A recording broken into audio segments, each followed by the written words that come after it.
What's up, y'all? I am I'm so impressed with my skin over here. First of all, because I've been using that Mary Kay Time Wise Tone Correcting Serum,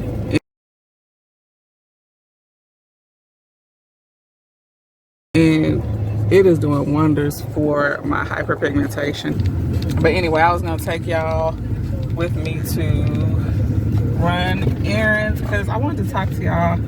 Well, I wanted to share something. Y'all know I think a lot and just reflect on life and stuff like that. And I was thinking about what it was like last night, this morning. I hope y'all can see me. I was just reflecting on like what my goals are in life and what I want. And I was thinking about it in terms of like if somebody asked me, I'm gonna tell you what happened. Once again, I was listening to my pastor and he was talking about something, and it wasn't even what he was talking about, but he just mentioned something in the midst of making an example for something else. He said, what's your 10-year plan? And then I thought about it. I was like, what do I want? And what do I expect out of life over the next 10 years? And I just started thinking about my goals. And I started thinking about the fact that my goals for myself are so different from other people's goals for themselves. And not only that, other people's goals for me. And that can make me feel a little defensive, and it can be a little annoying, because even though in most cases I feel like, in my life anyway, people mean well for having goals for me, but it's just like not what I want. It's not important. And I was thinking about who my mentors are, just because of some, who are my who is my biggest mentor? Who do I admire the most? Who is the person that is my role model? And if you've been following me long enough, then you probably know that person is my grandmother, on my mom's side specifically. Although my other grandmother has some good influence over me too as well. But Big Mama, that girl, that lady, that woman was the most amazing person. Like, if there's anybody, because I'm not one of those people like, oh, I want to be like this, I want to be like that person. But if anybody I looked at and said I want to be like her, it's her. And you know what's so funny about her is she accomplished the type of things that matter to me the most. And she I oftentimes, you probably heard me mention before her funeral how there were so many people there that had so many good stories to tell about her. And she never had a quote unquote real job per se. She cleaned, some houses. She babysat some children, things that I do myself. There's some things she did do that I haven't done yet. And that was being an amazing wife as well as mother. And she was just a good prime example of, important things. And a lot of times we just get off, but yeah, I'm talking about her. I'm all over the place, but I'm getting to a point, I promise. But I was just thinking about what's important to me and what I want to do in life, in contrast to what other people would suggest, especially if you're involved in social media, which I am. There's everybody is a guru, everybody has figured it out, but the reality is what you actually figured out is, or if anything, is your purpose. And you're projecting your purpose onto everybody else, like everybody should be doing that. And it's because there are people out there who need to hear your testimony. They need to hear your story. They need to know how you made it, because they might want to do things similar to you. But as the recipient, as a person that's sitting back watching and listening to these things, you have to be aware that you can't fulfill everybody's ideal of what you should be. you know, they'll say, you know, this shouldn't be your goal. And, you know, like people literally get on social media, regular, everyday people will get on their platform, rightfully so. You have a right to express yourself and say, y'all shouldn't be doing this, or you should be doing that. And they just assume that that's supposed to universally apply to everybody because it works for them. And the issue is when you are an impressionable person or you're trying to do the right things,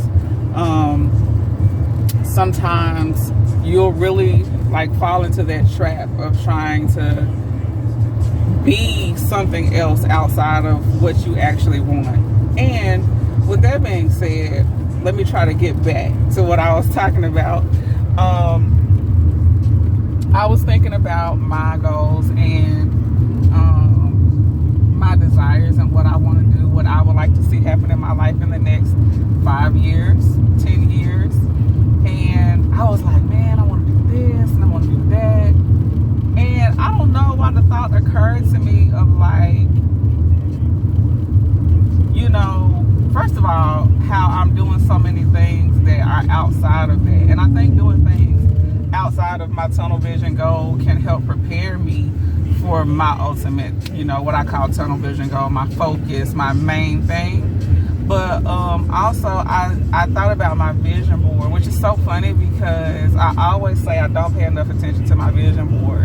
And it's right there and I see it, but I guess I've gotten so accustomed to seeing it that I don't take the time to like stop and look and meditate on it and to remind myself every day, this is what I want to do, this is what I want to be, this is where I want to go. But I thought about my vision board and I thought about the fact that those really are literal goals for me. They're not just something that I say to, you know, because people will like say, okay, well that's cool, but da da da da da. And I guess they can think that the goals that I have for myself are not real enough, and they try to get me to focus on something else. But it's like, am I winning if I'm doing what you want me to do, or if I'm doing what I'm actually purposed to do? I ran out of my door trying to accomplish something without even looking at my own vision board. I might not even post this. I have the most amazing uncles, and I have a story to tell about every single one of them and how much I love them and why I love them, regardless of how who they are. All of my uncles are amazing. But anyway, this particular uncle, he's technically my uncle by marriage, but he's been in my life for 30 years, or he's been in our family 30 years. And I feel like it hits a little different. It's just a different experience because he is somebody that I actually saw come into the family. We had his homegoing celebration last Saturday, well, this past Saturday, and it was a beautiful, beautiful celebration. So many wonderful things were said, and then spending so much time with my family and eating good food. It was great. Despite the fact that I'm definitely gonna miss him, my heart gets a little some type of way when I think about it. I'm gonna miss him, but that celebration really, it was good. It was good preaching and all that. And so this week has just been a lot of reflecting. And yesterday, late last night, I was watching my pastor, his most recent seminar. I think it's his most recent seminar. It's hard to keep up because he does a lot of ministry. But I was watching, and he said something that really wasn't even his point. It was kind of in passing as part of him like expressing his point. And it was just a question like, what is your 10-year plan? And my pastor talks about that all the time. But it just grabbed me this time, and I thought about it. I really thought about it. Like, if somebody was to ask me that question, what would I tell them my 10-year plan is? I can't say that I've written, this is my 10-year plan, but I definitely have a vision board of things that I want to see happen in my life and things that I want to do. And I thought about it. I was like, and the majority of those things, really all of those things, I would like to see happen or begin to manifest within the next 10 years. I'm already 40. So that needs to happen yesterday, some of it. And I thought about how valid my purpose is, or my vision, or my plan is, the plan that God has given me. Sometimes in life, man, people can ask you questions about yourself, and you'll start to internalize those questions and ask yourself those same questions, like you don't know why you're here, or what you're supposed to be doing, or what's important to you, or what your goals are. And I was like, man, no, like, it just made me reflect on me and my goals and the validity of them. I have to remember to keep the main thing the main thing. Well, I need to stay focused. You know, yes, we have to live in this world, but we have to remember what is the tools and what is the purpose, and to not forget the difference.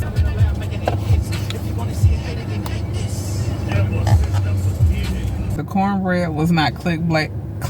It's just the last thing that got recorded because it's the last thing that I'm doing, and I am tasting another cornbread product. So I've had cornbread ice cream. I had, what else did I have with cornbread? I had some broccoli cornbread around my birthday as well. And we have cornbread back in the vlog today. This is something that I found. Somebody else bought it for me. We found it at I think it's a Tractor Supply store. And they have clothes and they have snacks. They have like custom tins of Goo Goos, because Goo Goos are made here in Tennessee. So it's kind of a, I guess, you know, southern, you know, Tennessee thing at a Tractor Supply store. And they had this cornbread snack. It is called Farmer's Pantry. Oh my goodness, can you see it? Farmer's Pantry Cornbread Crisp. I have no idea what they're gonna taste like. It says 10 whole grains. So that's a good thing. Let me see. Calories per serving, which is 11 crisp, is 130 calories from fat. It's 40 calories. Saturated fat is 4.5. Sodium, 250 milligrams of sodium. That's something that matters to me. Is there any iron? Iron is something I need. Only 4% of my daily iron. Anyway, let's get into how it tastes. I just thought with it being a cornbread crisp, maybe it was supposed to be healthy. Proudly grown in America.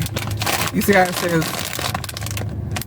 grown in America? Like, they want to make sure it's not just manufactured here, but it's grown here. So I don't know if it's gonna be like a chip or like a cracker.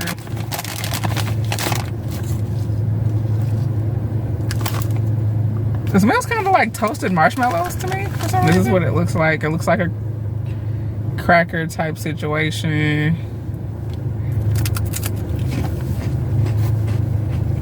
It tastes like a Sun Chip. If you ever had Sun Chips.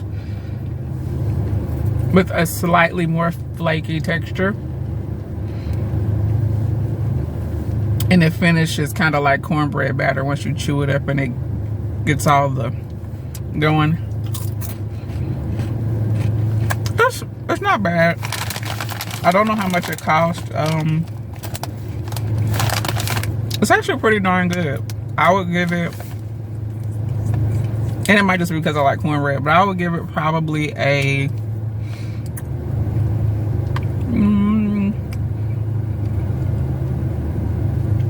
I'm gonna say like a 6 out of 10. It's not nothing I would go out of my way to get, but I'm definitely gonna eat every single one of these. These are pretty tasty snacks.